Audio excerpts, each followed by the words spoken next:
Have you ever watched other people move forward in life while you feel like you're just stuck in the same spot? You work hard, you wake up early, you do everything you're supposed to do, and yet somehow nothing really changes. Weeks turn into months, months turn into years, and a quiet question begins to grow in your mind. Man, is my life always going to stay like this? This was the question that once haunted a young man named James. James was 28 years old. Every morning before sunrise, he walked to a small factory on the edge of town. The work was exhausting, and the pay was barely enough to get by. By the end of every month, after rent, food, and bills, his wallet was almost empty. Not poor enough to starve, but never stable enough to actually move ahead. His friends used to joke with him, "James, you work harder than any of us, but somehow your life never levels up," they laughed. James forced a small smile, but deep down, those words hit him harder than they should have. Late at night, lying in his tiny apartment, he would stare at the ceiling and think, "What the heck am I doing wrong?" One evening, after a long shift at the factory, James walked home through a crowded street market. The smell of fresh fruit filled the air, and that's when he noticed something strange. An old man sitting beside a tiny juice cart. The cart looked simple, almost falling apart, but the line of customers just wouldn't stop. People patiently waited for their glass of juice. Curious, James stepped closer and bought one. The drink was fresh, sweet, and honestly way better than most fancy cafes. James looked at the old man and asked, "Sir, how long have you been selling juice here?" The old man smiled warmly. "About 15 years, son."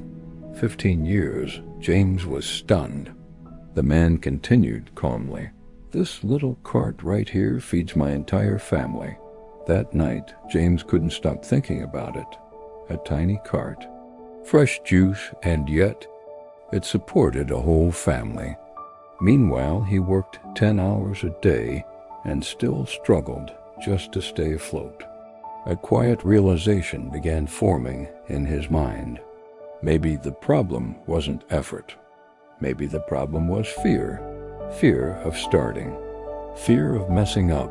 Fear of stepping off the safe path. The next morning, something unusual happened. James made a decision.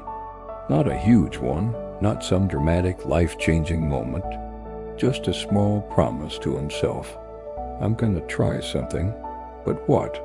He checked his savings. $200. That was all he had. Not enough for a shop. Not enough for equipment.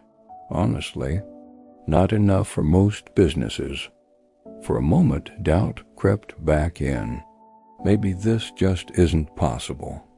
But instead of quitting, James started paying attention. He watched people around him. Every morning in his neighborhood, office workers rushed to work.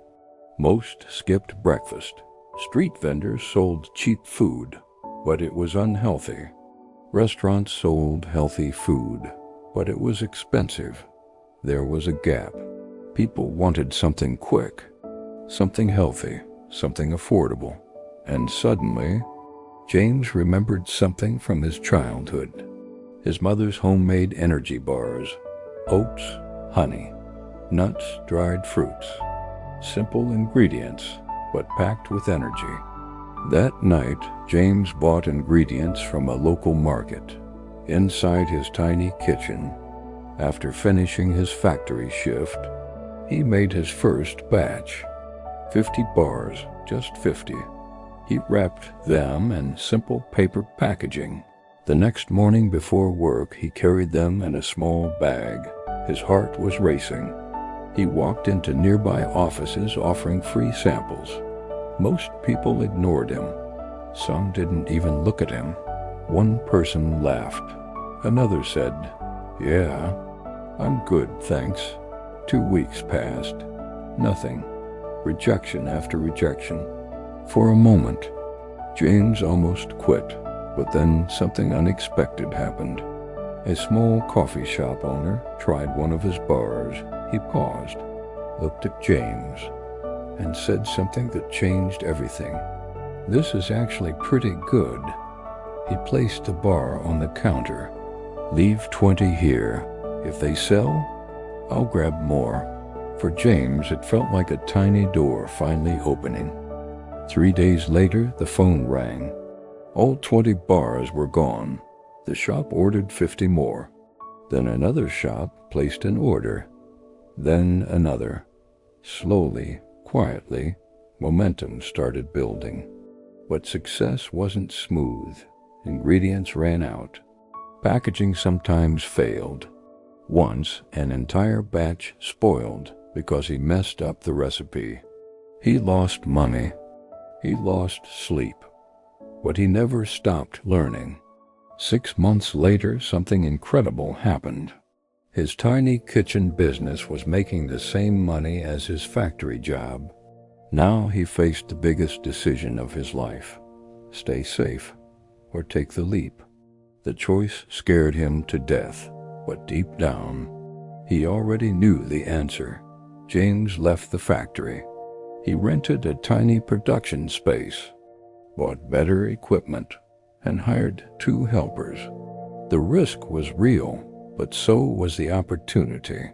1 year later, his energy bars were sold in more than 100 shops across the city. The small kitchen experiment had turned into a real company. But the most powerful change wasn't in his bank account. It was in his mindset. James was no longer afraid to start. 3 years after that first batch of 50 bars, his company employed 15 people. Many of them young workers from poor backgrounds, just like he once was. And now James helped them start their own small ventures. Not because he had to, but because he remembered exactly how it felt. To feel stuck, to feel uncertain, to feel scared. His story teaches something simple but powerful. You don't need perfect conditions to start. You don't need thousands of dollars. You don't even need confidence. You only need one thing: the courage to take the first step, because rejection will teach you, failure will guide you, and effort will slowly change your path. The biggest risk in life isn't failure. It's waiting so long for the perfect moment that you never begin at all.